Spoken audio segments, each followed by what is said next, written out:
Welcome into another episode of my Dynasty Fantasy Football content. I'm not going to waste your time with the intro.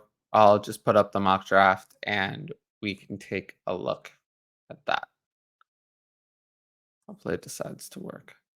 Well, anyway, here is the mock draft. I know it might be a little bit hard to see it, but we can see that.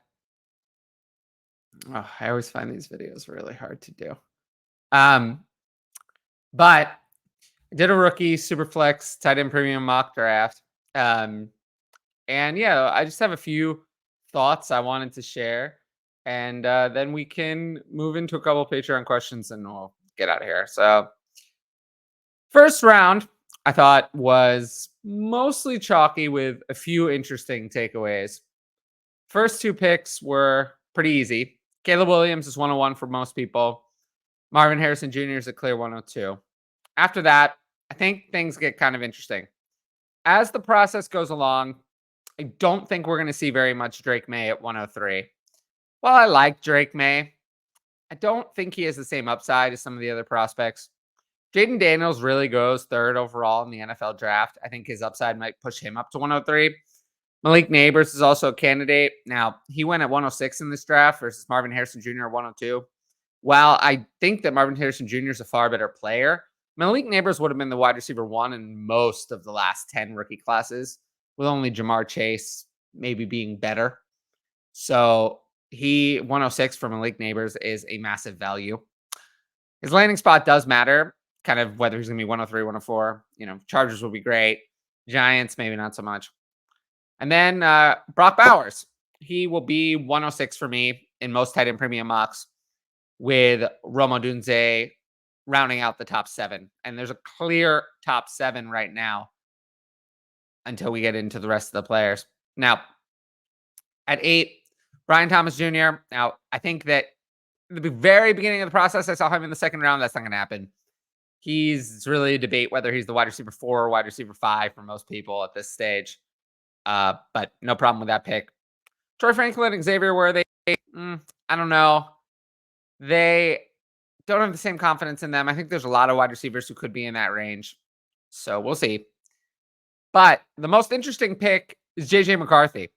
He's rising up NFL draft boards. I think he's going to be a top 15 NFL draft pick, which means that he's a first round superflex rookie pick. If he's drafted in the top 15, he won't go at 111. He'll probably go more like 109, maybe even up to 108. So we're going to see him rise as the process continues and his draft value continues to rise. Lastly, last pick of the round, Jonathan Brooks. Unfortunately, I don't think he's a first-round rookie pick in Superflex rookie drafts, and here's why. I actually don't think there are any running backs who are a first-round pick. Right now, in all of Dynasty, I have 11 running backs that are worth a first-round pick. You can see the pick value chart on my Patreon. It's at the top right corner of the video. But since there's only 11 running backs worth that, I don't think Jonathan Brooks, coming off an ACL tear, is going to come into the NFL and immediately be worth that. All the running backs in this class have major flaws. For him, it's that injury. And then for some of the other ones, they have some other issues. But I don't think I'm going to have any running backs in the first round. Now, moving into the second round, Trey Benson at 201. It's fine. Feels like a little bit of a reach compared to some of the other running backs who went later. Bo Nix at 202. That's lighting a pick on fire. He's not going to go round 1, I don't think, in the NFL draft. I think 4 quarterbacks will go round 1, with McCarthy being the 4th. Nix, I feel like he'll be in the mid-second, and I'm not going to take him at 202. Keon Coleman at 203. My favorite value pick of the draft. Really like his value there. I would have him as a first rounder. 204, Jatavion Sanders. I love tight end premium. Love getting a tight end, but I'm not taking him there. And then Ladd McConkey and Adonai Mitchell, 205, 206. They are great values there. You can see the wide receiver class is deep. Really, really deep this year.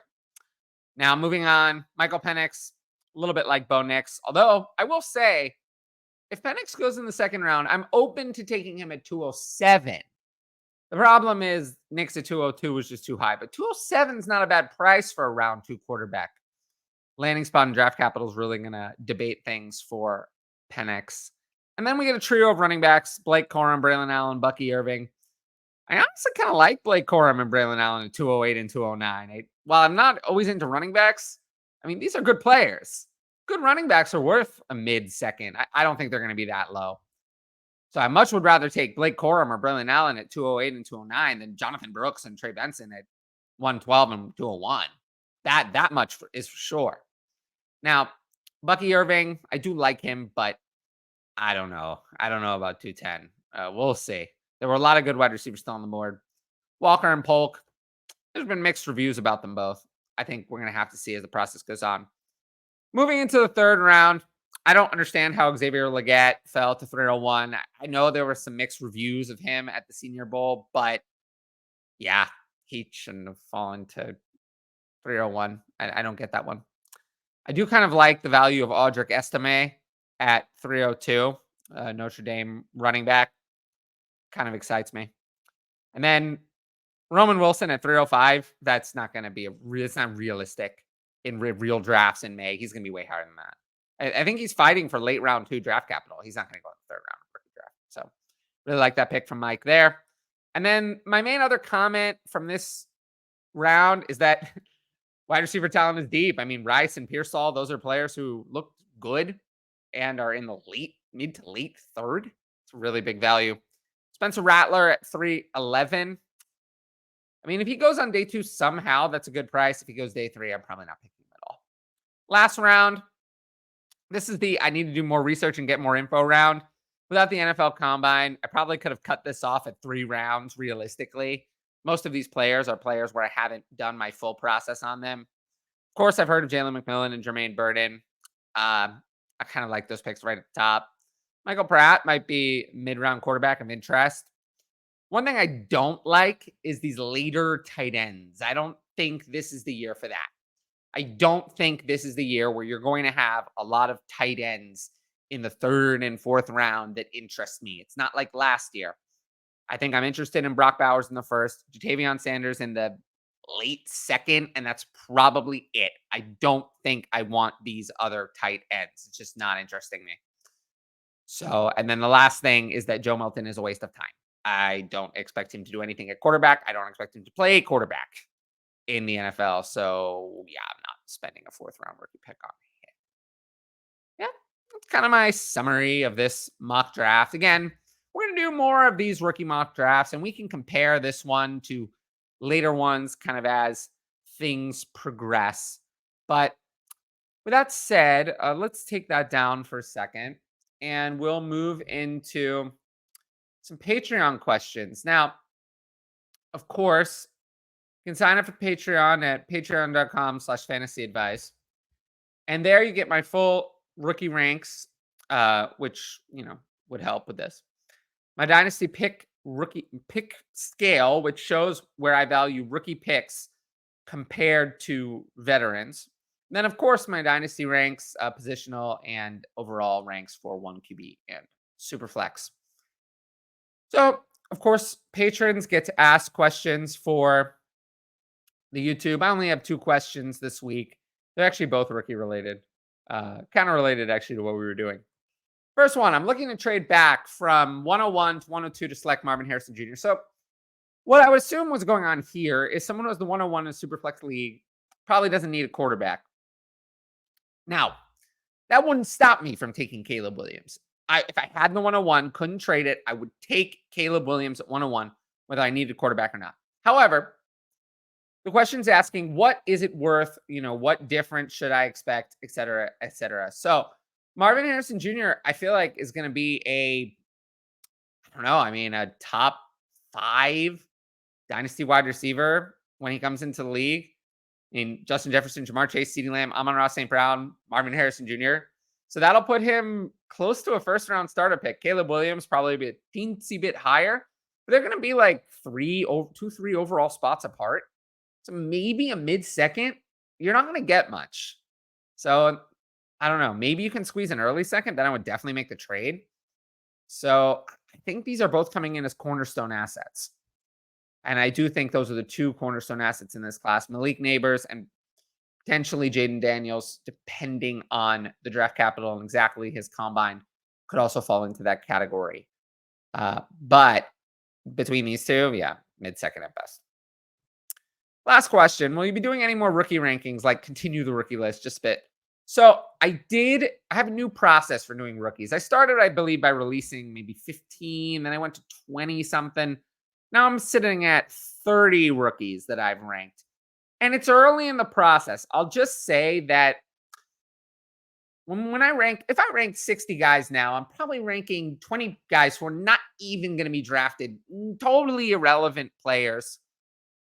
I just think that's not really actionable at this time. Yes, 30 is a little thin. So the things that I think you got to look for are when I get some ADP, when I get some rookie ADP in February, DLF ADP in February, I'm probably going to take a look, and there's probably 5 to 10 oversights. We'll probably push the list out to 35 to 40.